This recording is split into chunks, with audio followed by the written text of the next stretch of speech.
اب میں درخواست کرتا ہوں سید عرفان مخدوم نیئر صاحب سے کہ اپنی کتاب سے کچھ اس کے بارے میں بتائیں، اور جو صوفیہ اور محبت اور جو ان کا محرک تھا، جو اس کا ان کتابوں سید شاہ محمد صابری صوفی بزرگ تھے کپورتھلا انڈین پنجاب میں خانقاہ سیدہ میں، وہاں سے یہ ان کو چیز جو ہے وہ چلی، اور ان کا شوق اور جس کو انہوں نے قائم رکھا اپنی خاندان کی روایت کو اور ان کی اس کو. تو ابھی ہم ان سے پوچھتے ہیں کہ یہ ذرا اس سے ہمیں آسان لفظوں میں سمجھائیں.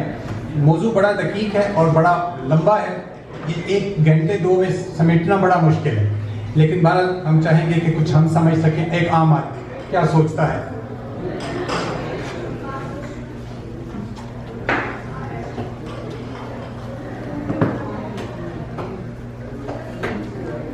اعوذ باللہ من الشیطان الرجیم، بسم اللہ الرحمن الرحیم. میرے ساتھ مل کے اگر دروشی پڑھ لیں تو اطلاع اچھی ہو جائے گی. کسی شاعر نے بڑی اچھی بات کہی ہے کہ درود بھیج کے ذات رسول اقدس پر، درود بھیج کے ذات رسول اقدس پر، شریک کار خدا بندے دو جہاں ہو. اللہم صلی علی سیدنا محمد ما صلیت اللہم بارک علی محمد وعلی محمد ما بارکت علی آل محمد.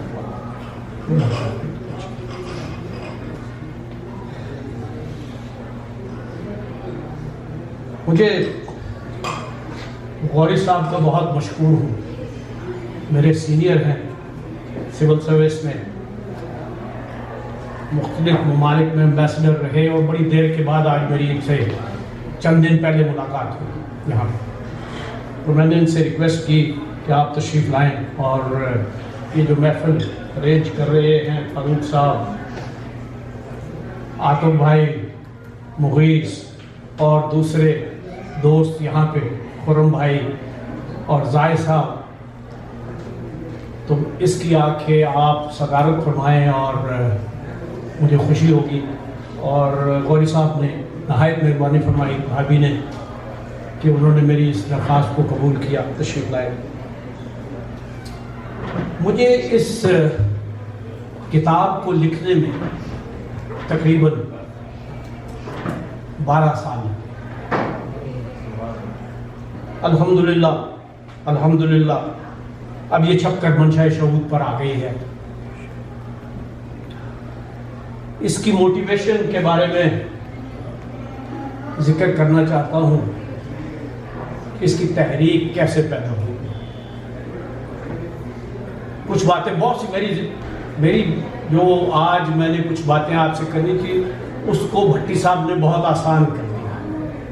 بہت سی باتیں بھٹی صاحب نے خود بیان کر دی ہیں، اور مجھے بڑی خوشی ہوئی بھٹی صاحب کی اس سپیچ کو سن کر. خوشی ہوئی کہ انہوں نے اس کتاب کا مطالعہ کیا، اور یہی میں چاہتا ہوں. میری کتاب لکھنے کا مقصد بھی صرف یہ ہے کیونکہ یہ کتاب جو ہے میرے بزرگوں کی تعلیمات، قرآن و سنت کی تعلیمات، اولیاء کرام کی تعلیمات، صحابہ کرام کی تعلیمات، اہل بیت کی تعلیمات کا تھوڑا سا ایک میرے اپنے خیال میں نامکمل سا عکس پیش کر میں نے کوشش کی ہے. ایکچولی میرے ہاتھ میں میرے کزن یہاں پہ تشریف فرما ہے ضمیر سید، انہوں نے مجھے دادا جی قبلہ سید شاہ محمد صابری کی ایک 1932 کی فارسی کی ڈائری دکھائی، جو انہوں نے کانے کے قلم سے خود سیاہی کی دعات والے کانے کا قلم سے لکھی ہے، بڑی خوبصورت ہینڈ رائٹنگ ہے. تو چونکہ مجھے فارسی سے شغف انہی بزرگوں کی جوتیوں کے صدقے میں ملا ہے، تو میں نے وہ لکھ اور میں نے اس کو پڑھنا شروع کیا. میں ان کے بارے میں دادا جی قبلہ کے بارے میں زیادہ بات لمبی اب ان بزرگوں کے بارے میں تو جتنی باتیں کر لی جائیں وہ کم ہوتی ہیں، دل نہیں بھرتا ان کے ذکر کرنے سے۔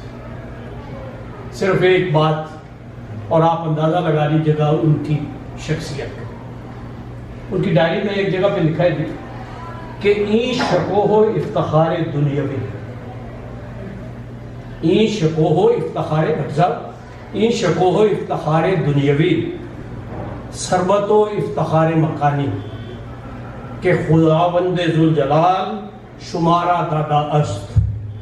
جو کچھ تمہیں دیا ہے اللہ تعالیٰ نے، یہ دولت دی ہے، یہ مقام دیا ہے، یہ مرتبہ دیا ہے، یہ خوشیاں دی ہیں، یہ تیرا دامن بھر دیا ہے، عام مرتبہ با خدائے خلق برگردانی، اس کو اللہ کی مخلوق کی طرف لوٹاؤ، کیونکہ یہ تمہارے پاس امانت ہے۔ کہ خداوند خیانت دار اعتماد دوست نہ تھا، کہ ایسے بندے کو اللہ تعالیٰ اپنا دوست نہیں بناتا جو کہ امانت میں خیانت کرتا۔ تو یہ ساری چیزیں تمہارے پاس امانت ہے۔ کسی صوفی بزرگ نے بڑی اچھی بات کہی تھی، کہنے لگے کہ ہم تو اللہ کے منشی ہیں اس جگہ، یہ جو کچھ اس نے ہمیں دیا ہے نا، یہ دیا ہے کہ یہ تمہارے پاس امانت ہے، اس کو آگے لوگوں کو دو، ضرورت مندوں کو دو، اور وہ ہم سے حساب لے گا۔ اگر ہم اپنی اس ذمہ داری کو خوش اسلوبی کے ساتھ ادا نہیں کر سکیں گے تو وہ منشی بدل دے گا، کسی اور کو یہ ذمہ داری ہے۔ میرے دادا قبلہ کی مرکز جو ہے خانقاہ سیدہ میں کپورتھلا ایسٹ انڈیا میں موجود ہے، آج بھی مرجع خلائق ہے۔ میں گیا ہوں وہاں پہ، حاضر ہوا ہوں، سارے کزنس کو لے کر گیا تھا۔ ایکچولی میرے والد قبلہ سید محمد افضل صابری، میرے تایا سید غلام صابر شاہ صاحب، دوسرے تایا حضرت مظہر فرید، یہ سلسلہ چلتا رہا، اور پھر الحمدللہ وہ بیج جو بزرگوں نے بویا وہ آہستہ آہستہ نشو و نما پاتا رہا۔ اور میں نے کوشش کی کہ بھی میرے والد صاحب ماشاءاللہ اللہ تعالیٰ ان کو جنت نصیب فرمائے، ایم اے انگلش تھے، منشی فاضل تھے، بہت اہل درد، عاشق اور صاحب ذوق، علم کا بحر دیکھا۔ والدہ محترمہ کا بھی یہی حال تھا، الحمدللہ 47 سالہ ساتھ رہا ایک ایسے شخص کے ساتھ جو کہ علم کا دریا تھا۔ پھر ایک اور صاحب جو والد صاحب کے بڑے اچھے دوست تھے اور بڑے اچھے شاعر تھے، بہت اچھے شاعر، شبیر صادق، دنیا کا ہوں طالب نہ بہشت عدنی کا، دیوانہ ہوں میں سید مفتی مدنی کا، اے ختم رسول اپنا مجھے عشق عطا کر، میں واسطہ دیتا ہوں علیہ سے کرن، اور رنگینی لبھائے شہ حسن جو دیکھی، شرمندہ ہوا رنگ عقیق یمنی۔ ایسے شاعر، ان کی کتاب میں نے چھپوائی ہے، بہار سخن نعتوں پر کا مجموعہ ہے، ان کی صحبت میں بھی رہے۔ اور میں ذکر کرتے ہوئے خصوصی طور پر اپنی اہلیہ سیدہ غزالہ نیر کا بھی ذکر کرنا چاہتا ہوں، بیٹی ہیں، انہوں نے مجھے بہت حوصلہ افزائی کی، محمیز کی، بلکہ مجھے موٹیویٹ کرتی رہی۔ جہاں میں ڈھیلا پڑتا تھا تو مجھے کہتی تھی کہ اس کو کمپلیٹ کر، الحمدللہ۔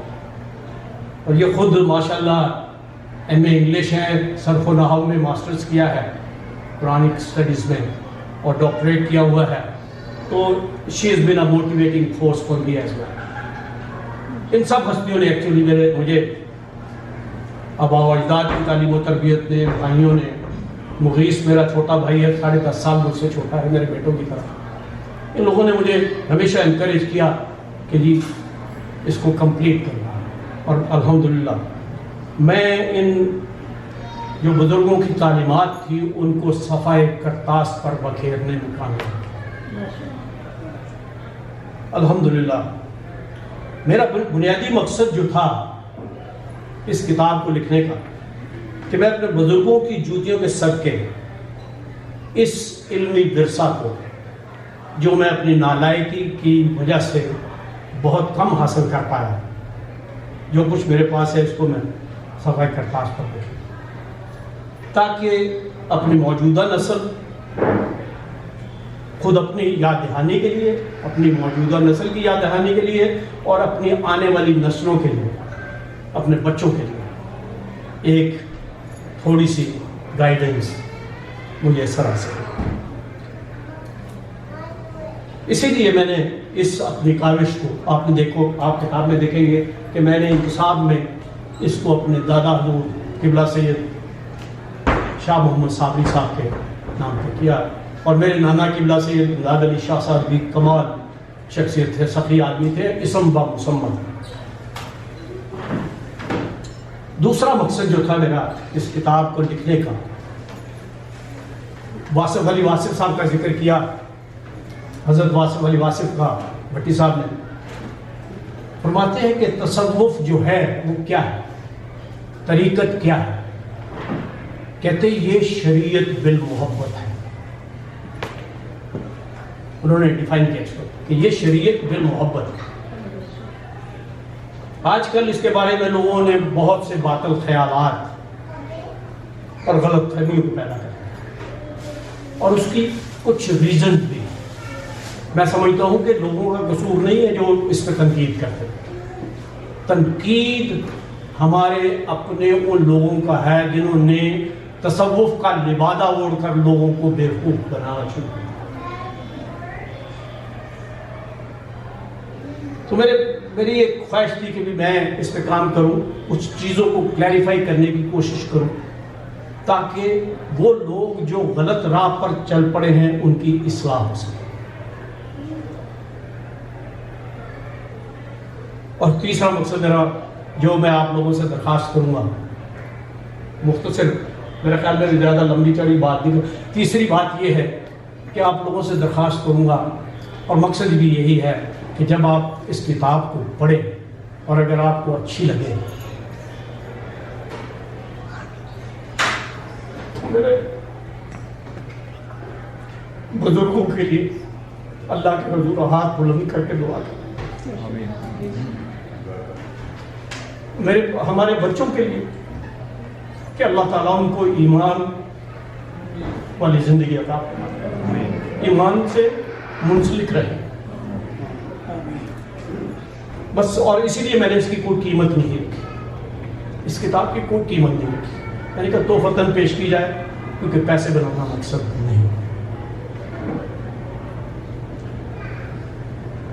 خصوصی طور پر ذکر کرنا چاہتا ہوں، میں واصف علی واصف صاحب کے جانشین ہیں ڈاکٹر اظہر وحید صاحب، جن کے بارے میں اگر یہ کہا جائے کہ حسن واصف کا ایک روح اظہر بھی ہے، بہت خوبصورت آدمی، بہت پڑھے لکھے، کشف المعجوب کا ترجمہ کیا انہوں نے۔ محترم یوسف واصفی صاحب اور ان کی ٹیم نے خصوصی طور پر دلچسپی لے کر اس کتاب کو اس شکل، اس روپ میں پیش کیا۔ الحمدللہ میرے خیال میں یعنی ہر چیپٹر پہ بات کرنا اگر شروع کروں تو 10-15 منٹ ہر چیپٹر کے لیے۔ صرف یہ کہنا چاہتا ہوں کہ کلام مقدس قرآن پاک کا تخاطب جو ہے وہ انسان ہے، یا ایھا الناس، اور اس کا خصوصی پیغام قرآن مجید کا محبت ہے۔ اور میں نے کوشش کی کہ اس خصوصی پیغام کو اس کتاب کا موضوع بنائے، اور وہ لوگ جو قرآن پاک کے اس خصوصی پیغام کے امین ہیں وہ کون ہیں؟ حضور نبی اکرم صلی اللہ علیہ وسلم۔ اہل بیت کے اطہار، صحابہ اکرام اور اولیاء کرام مقربین خدا اس متاع عظیم کے امین ہیں. تو ان کی زندگیوں سے، ان کی تعلیمات سے، ان کے اقوالات سے میں تھوڑا سا استفادہ کروں اور ان کو قرآن اور سنت کی روشنی میں پڑھنے کی کوشش کروں اور دیکھوں کہ کیا کہیں ان کا کلیش قرآنی تعلیمات سے تو نہیں، جو کہ آج. اور میں آپ کو سمپل مثال دے دیتا ہوں، میں اپنے یعنی نوٹس کی طرف نہیں دیکھ رہا، میں آپ کو سمپل مثال دے دیتا ہوں. بر صغیر میں صوفی حضرات وہ ہمیشہ کہتے ہیں نفس کشی کرو، اپنے نفس کو مارو. یہی سنا ہوگا آپ تصوف کے بارے میں کہ جی نفس کو مارو. تزکیہ کی بات کی بھٹی صاحب نے. قرآن پاک کی تعلیمات اور سنت نبوی کہیں نفس کو مارنے کا نہیں کہتے، نفس کشی کا نہیں کہتے. یہ ہے نفس کشی، کاف کے اوپر الف ہے، پیش نہیں. یعنی نفس کو کنٹرول کرو، قابو کرو، ٹیم کرو. اگر ایسا ہوتا، بھٹی صاحب نے ماشاءاللہ میرا خیال میں نے کہا کہ آسان کر دیا. سورہ بقرہ کی آیت 129 کا ذکر کیا جس میں حضرت ابراہیم علیہ السلام اور حضرت اسماعیل علیہ السلام کھڑے ہو کر دعا مانگ رہے ہیں اللہ تعالیٰ سے کہ اے نبی، اے اللہ ہمیں میری ذریت میں سے ایک ایسا نبی عطا فرما، پیدا کر جو لوگوں کو میری تیری آیات پڑھ پڑھ کر سنائے اور ان کو حکمت سکھائے، ان کا تزکیہ کرے. اور پھر سورہ بقرہ میں تھوڑی یعنی دوسرے پارے میں کے شروع میں ہی تقریباً 151 آیت کہ اللہ تعالیٰ کہہ رہا ہے کہ ہم نے تمہیں میں سے ان کو نبی بنا کر تمہیں دیا. اور جو کیا کرتے ہیں، وہ بات جو میں کہنا چاہ رہا تھا وہ بھٹی صاحب نے کہہ دی کہ فرائض نبوت ایکسپلین کر دیے اللہ تعالیٰ. تو نبی کا فریضہ جو ہے وہ یہ بھی ہے کہ تزکیہ کرے، تزکیہ نفس کرے. اور میں نے اس کتاب کے باب دوئم میں کیفیات نفس پر بات کی. اب اگر آپ کیفیات نفس پہ جائیں تو میں ابھی آپ کو بتا رہا ہوں کہ نفس کشی کی بات پہ چل رہے تھے ہم کہ نفس کشی ہے یا نفس کشی ہے. جتنے میں سمجھتا ہوں 50% صوفیہ نام نہاد صوفیہ وہ یہ کہتے ہیں نفس کشی کرو، نفس کو مارو.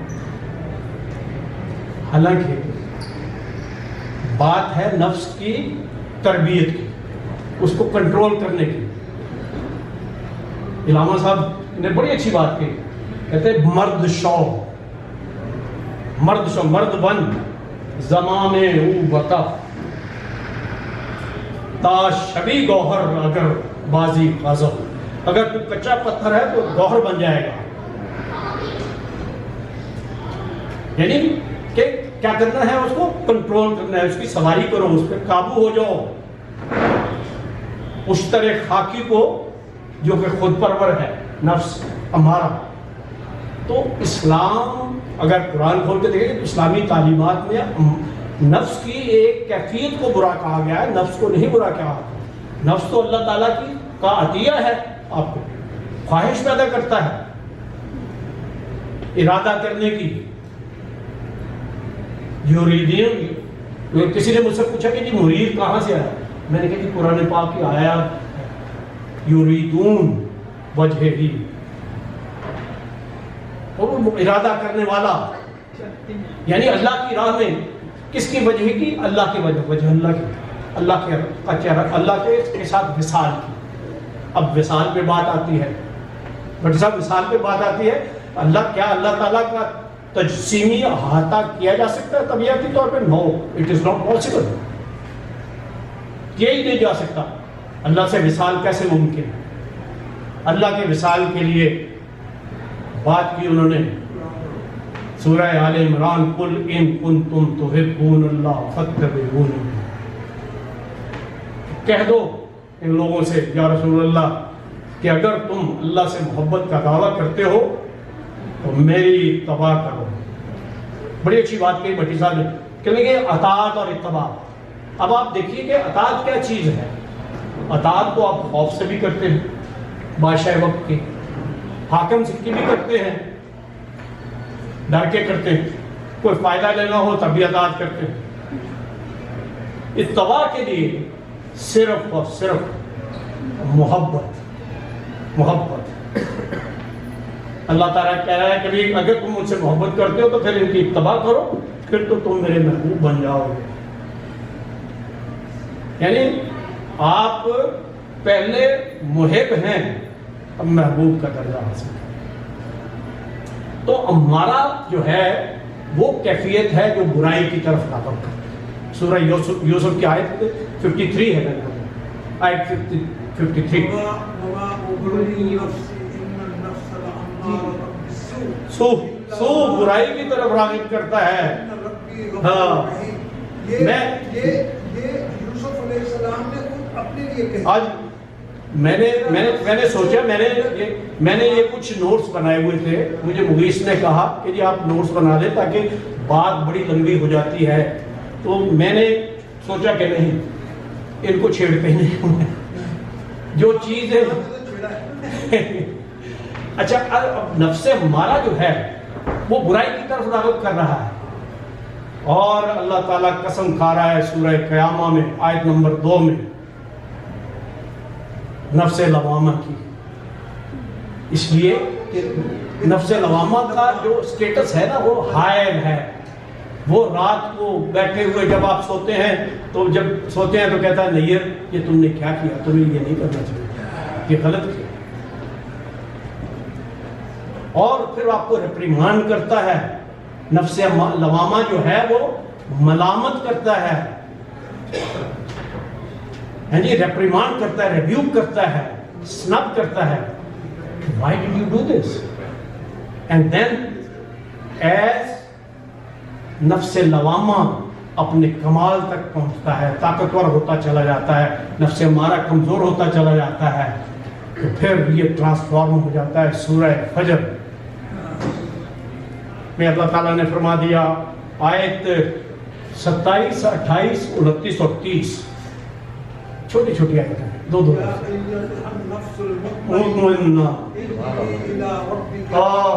کہ اللہ تجھ سے راضی ہوا، تو اللہ سے راضی ہوا، تو جنت، تو میرے بندوں میں داخل ہو جا جن کو میں اپنا بندہ. سورہ فجر. اور تو جنت میں داخل ہونے کی دعوت دے رہا ہے. تو ان تینوں کو جب آپ دیکھتے ہیں، جب آپ تینوں کو دیکھ رہے ہیں، ہمارا لوامہ اور مطمئنہ. ویسے صوفیاء نے نفس مطمئنہ کی آگے 3-4 اور وہ کی ہیں، کاپیز کی ہیں، فردر ڈیوائڈ کیا ہے. وہ میں نے اپنی کتاب میں ذکر کیا. I will not go into those details. تو اس کا مطلب یہ ہے کہ نفس کو مارنا نہیں، نفس کو ٹرانسفارم کرنا ہے. یہ نفس کشی نہیں، نفس کشی ہے. تو غیر اسلامی رجحان، یہ ہندو مذہب میں ہے کہ یہ نفس سب سے برا ہے، اس کو مارو. بدھ مت میں ہے. تو انہوں نے ان مذاہب سے یہ تعلیمات لے کر متاثر ہو کر لوگوں کو بیوقوف بنانا شروع کیا. میں جی آپ آ جائیں نا، ادھر تشریف لائیے، اچھا نہیں لگتا مجھے. آپ نے جو نفس کی بات کی ہے نا، میں ایک چھوٹا سا ٹیسٹ بتا دیں. چھوٹا سا ٹیسٹ جی. ہمارا تو خراب کرتا ہی کرتا ہے، اور ہمارا خراب ہوتا ہے. یاد رکھنا، فلا اقسم بالنفس اللوامہ، اللہ تعالیٰ خود قسم اٹھا رہے ہیں اس لوامہ کی قسم. اللہ نے قسم کی. یہ لوامہ جو ہے نا وہ اصل ٹیسٹ ہے. میں آپ کو ایک چھوٹی سی مثال بتاتا ہوں. آپ چھوٹا گناہ کریں, کوئی کام کریں, ایسے چلتے ہوئے سڑک پر کاغذ پھینک دیں. اگر آپ کا نفس ایک قدم دو قدم چلنے کے بعد کہتا ہے تم نے غلط کیا, اٹھاؤ کاغذ, اور اگر آپ نے اٹھا لیا, قسم خدا کی آپ کا نفس لوامہ زندہ ہے, یہ آپ کو مطمئنہ کی طرف لے جائے گا. اپنا ٹیسٹ خود کرتے رہے اپنے لوامہ کو. یہ خود کہے گا کہ یہ کام تم نے غلط کیا. کسی کو تمہیں سلام نہیں کیا تو تمہیں 2 قدم کے بعد اگر وہ نفس تمہارا کہتا ہے کہ یہ اچھا نہیں کیا, تو یاد رکھو کہ تمہارا نفس لوامہ جو ہے نا وہ زندہ ہے, تم صحیح راستے. بہت بڑا ٹیسٹ میں خود کرتا ہوں. میں ابھی اسی نفس پہ بات ہو رہی تھی, نفس لوامہ. اور مجھے اگر آپ کتاب کا مطالعہ کریں گے تو دیکھیں میں نے بہت سے صوفیاء, علماء اور محققین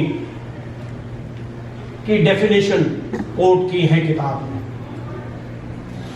لیکن میں اس تمام طویل مطالعاتی تحقیق کے بعد میری سمجھ میں تصوف کیا ہے میں آپ کو بتا دیتا ہوں تاکہ وقت کی کمی کی باعث زیادہ لمبی بات بھی نہ ہو. بٹ صاحب میرے خیال میں تصوف جو ہے وہ سورہ یوسف سے سورہ قیامہ اور سورہ مطمئنہ تک کا کامیاب سفر ہے میرے نزدیک. اور میں نے اپنی سمجھ کے مطابق اس کتاب میں لکھا بھی کہ آپ نفس لوامہ کی گودی میں بیٹھ کر نفس امارہ کو سنب کرتے ہوئے نفس مطمئنہ کی منزل تک پہنچ جاتے ہیں, جہاں اللہ تعالیٰ راضی ہوتا ہے اور رضائے الہی جو ہے وہی مقصود مسلمان ہے.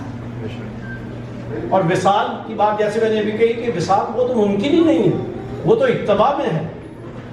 جب اللہ تعالیٰ کی آپ احکامات کی یعنی کسی شرط کے بغیر اطاعت کرتے ہیں, رسول اللہ صلی اللہ علیہ وسلم کی اتباع کرتے ہیں, تو یہی وصال ہے, یہی وہ کیفیت ہے جہاں آپ کو رضائے الہی حاصل ہوتی ہے. اللہ تعالیٰ خوش ہوتا ہے اور آپ کو کہتا ہے کہ آؤ عبدنا, میرے بندے, یعنی اپنا بندہ کہہ رہا ہے کہ میرے بندے. کسی کو اللہ تعالیٰ اپنا بندہ کہہ دے تو اس کی خوش قسمتی کی بات ہی کیا ہے کہ آؤ میرے بندے, میرے جنت میں داخل ہو جاؤ, میرے بندوں میں داخل ہو جاؤ. تو یہ یعنی ساری چیزیں میں نے اس کتاب کا موضوع جو ہے, میں نے آپ کو ڈیفینیشن, ویسے تو بہت ساری ڈیفینیشنز ہیں, بہت سارے لوگوں نے کہا کہ یہ تزکیہ کے بیسس پہ, جیسے بٹلہ صاحب نے بتایا اس وقت کہ صدیقین کا خاصہ جو ہے وہ صفا ہے, صفائی, پاکی, باطن کی پاکی, باطن کی صفائی. یہ منصب رسالت ہے, یہ فرض رسالت ہے. اللہ تعالیٰ نے کہہ دیا کہ میرا نبی یہ کرتا ہے تمہارا تزکیہ. تو تصوف تو وہیں سے شروع ہو گیا, تصوف تو وہیں سے شروع ہو گیا, کیونکہ تصوف کا مقصود صرف اور صرف یہ. میری اس کتاب کا موضوع جو ہے وہ محبت اور خدمت خلق ہے. اور میں آپ لوگوں سے درخواست کروں گا, ویسے تو درخواست کروں گا کہ ساری کتاب کو پڑھیں, اور اگر کہیں کوئی بات پسند نہ آئے تو مجھے ضرور بتائیں تاکہ میں اس کی تصحیح کر سکوں. اگر اچھی لگے تو میرے بزرگوں کے لیے, میرے بچوں کے لیے, میرے بھائی کے بچوں کے لیے, سب کے لیے دعا کریں. اور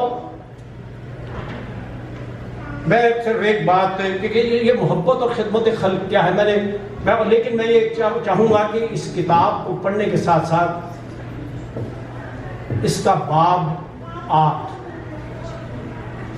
جو ہے وہ ہے ذروۂ عبادت. ذروہ فارسی میں کہتے ہیں چوٹی, عروج. یعنی عبادت کا عروج کیا ہے. تو وہ میرا اپنا یہ خیال ہے کہ آپ اس کو، ویسے تو میں نے عشق مصطفیٰ پہ جو کہ ہمارا میں تو سمجھتا ہوں وہ جیسے علامہ صاحب کا شعر ہے کہ بمصطفیٰ بے رساں خیش شراب کے دین ہم آغوت، کہ اپنے آپ کو رسول پاک کے قدموں تک پہنچا دو، یعنی ان کی اتباع کرو کہ دین مکمل اسی ذات ہو. محمد، اور علامہ صاحب کا شعر یاد آیا کہ مجھے، محمد آئینہ روح خدا است، محمد آئینہ روح خدا است، منعکس در وے ہما خوئے خدا است. اللہ تعالیٰ نے اپنی صفات کا بدرجہ اتم اظہار حضور نبی کریم صلی اللہ علیہ وآلہ وسلم کی ذات مبارکہ نے کر دیا. غالب کا شعر یاد آ گیا مجھے، اعظم صاحب. غالب کہتا ہے کہ منظور تھی یہ شکل، منظور تھی یہ شکل تجلی کو نور کی، قسمت کھلی تیرے قدر سے دہو. ان کی خوشیوں کا باعث بننا، ان کے دکھ درد میں شریک ہونا. اللہ تعالیٰ کی ذات فرماتی ہے، یعنی حدیث قدسی ہے کہ اللہ تعالیٰ کہہ رہے ہیں کہ بھی اگر پیغمبر سے، حضور نبی کریم صلی اللہ علیہ وسلم سے کہہ رہے ہیں کہ اگر مجھے ڈھونڈنا چاہتے ہو تو لوگوں کو کہو مجھے ٹوٹے ہوئے دلوں میں، غم زدہ دلوں میں ڈھونڈو، ان میں محبتیں بانٹو. اور یعنی حضرت سفیان ثوری اور رسالہ کشیریہ میں بڑے اچھی بات کی کشیری نے، انہوں نے کہا کہ یہ اللہ تک پہنچنے کے لاکھوں، جتنی اس کائنات میں ذرے ہیں، جتنے اس کائنات میں ذرے ہیں، اتنے راستے ہیں اللہ تک پہنچنے کے. سب سے مختصر اور سب سے آسان خدمت خلق اور محبت ہے. میں ورنہ طاعت کے لیے کم کچھ کم نہ تھے کروں بیاں، فرشتے کم نہیں تھے. آخری ایک چھوٹا سا واقعہ سنانے کے بعد ختم کرتا ہوں. میں نہیں آپ اور کھانے کے درمیان اور مزید نہیں ٹھہرنا چاہتا. میرا پرابلم یہ ہے کہ جب میں بات کرتا ہوں شعر یاد آنے شروع ہو جاتے ہیں. حضرت خواجہ معین الدین چشتی رحمۃ اللہ علیہ وضو فرما رہے تھے اور ان کے خلیفہ حمید الدین ناگوری جو بذات خود قاضی تھے اور وہ کھڑے ان کو وضو کرواتے ہوئے ان سے پوچھتے ہیں کہ حضور آپ تو اللہ کے ولی ہیں، اللہ کے مقرب ہیں، یہ ہمیں بتائیں کہ روز محشر جب حساب ہوگا تو کون سی ایسی چیز ہوگی جو اللہ کے ہاں سب سے زیادہ مقبول ہوگی. تو حضرت خواجہ معین الدین چشتی رحمۃ اللہ علیہ دیکھتے ہیں، ان کو دیکھ کے مسکراتے ہیں اور کہتے ہیں کہ ہمیں کیا معلوم ہے، جب وہاں پر جائیں گے تو پتہ چلے گا، ہمیں کیا پتا. اس کو تصوف کی زبان میں تجاہل عارفانے کہتے ہیں. عارف وہ جس کو پتا ہے لیکن وہ بتا نہیں. کچھ عرصے کے بعد آپ کا وصال ہو گیا. وصال کے بعد ایک دن خواب میں حضرت حمید الدین ناگوری کو نظر آیا. تو حضرت حمید الدین ناگوری اپنی کتاب میں لکھتے، میرے پاس، میں بڑا خوش قسمت ہوں کہ مجھے بزرگوں کی جانب سے بہت سی کتابیں ملی. جنیوا شہر میں، جنیوا جیسے سوئٹزرلینڈ میں، میرے پاس گھر میں اب بھی کوئی 1500-1600 کتابوں کی لائبریری ہے. میری بیوی، میں اٹھا کے رکھتا ہوں اپنے سرانیہ پڑھنے کے لیے، پڑھتا ہوں تو چند دن کے بعد پتہ لگتا ہے کہ وہ کتابیں واپس چلی گئی ادھر ہے اور پھر میں نہیں نکالا. تو وہ میں یعنی اس کتاب میں لکھتے ہیں حضرت حمید الدین ناگوری کہتے ہیں کہ میں نے ان سے پوچھا کہ اب تو آپ چلے گئے وہاں پہ، یہ بتائیے کون سی چیز ہے، کون سا عمل ہے جو اللہ کے ہاں سب سے زیادہ مقبول ہے؟ اب تو آپ کو پتہ چل گیا ہوگا. تو کہتے ہیں کہ انہوں نے یہ شعر کہا کہ لگے کہ جملہ فنون شیخ نہ ارزد بنیم خس. ارزیدن مصدر ہے کسی چیز کی قیمت چکانا، کسی کا بدلہ دینا. کہتے ہیں تیرے شیخ کے جملہ فنون، اور شیخ کے فنون کیا ہوتے ہیں؟ نمازیں پڑھنا، مراقبے کرنا، مکاشفے کرنا، تسبیح کرنا، یہ چیزیں ہوتی ہیں، وہ عبادات کرنا. کہتے تیرے شیخ کے جملہ فنون جو تھے ان کی اللہ تعالیٰ نے آدھے گھاس، آدھا تنکا گھاس جتنی بھی قیمت ادا نہیں کی. اور اگلا مصرع کیا ہے؟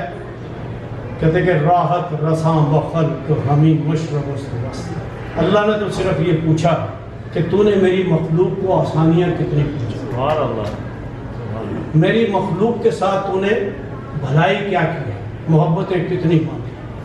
تو اصل میرے بھائی دین اسلام یہ ہے. حضور نبی اکرم صلی اللہ علیہ وسلم صحابہ کرام کے درمیان بیٹھے ہوئے تھے. آپ نے پوچھا کہ دین محمدی میں سب سے اہم پہلو کیا ہے؟ ایک صحابی اٹھے کہنے لگے کہ حضور نماز پڑھنا. آپ مسکرائے. آپ نے دوسرے صحابی کی طرف دیکھا، وہ اٹھے، انہوں نے کہا جی روزہ. آپ پھر مسکرائے. آپ نے تیسرے صحابی کی طرف دیکھا، وہ کہنے لگے زکوٰۃ. زکوٰۃ کے بڑے اچھے سوشل بینیفٹس ہیں. تو آپ چوتھے صحابی اٹھے، انہوں نے کہا حضور ہمیں تو پتہ نہیں، آپ اللہ کے نبی ہیں، اللہ کے محبوب ہیں، آپ ہمیں بتا دیں، آپ کو تو سب کچھ پتہ ہے. تو آپ نے فرمایا محبت محبت محبت. اس بات کے ساتھ اس بات کا اختتام کرتا ہوں، اور آپ لوگوں سے درخواست کے ساتھ کہ جن لوگوں کو یہ کتاب ملے پڑھنے کی کوشش کریں، میرے لیے دعا کریں، میرے بزرگوں کے لیے دعا کریں، ہمارے اہل خانہ کے لیے دعا کریں، بچوں کے لیے دعا کریں. وآخر دعوانا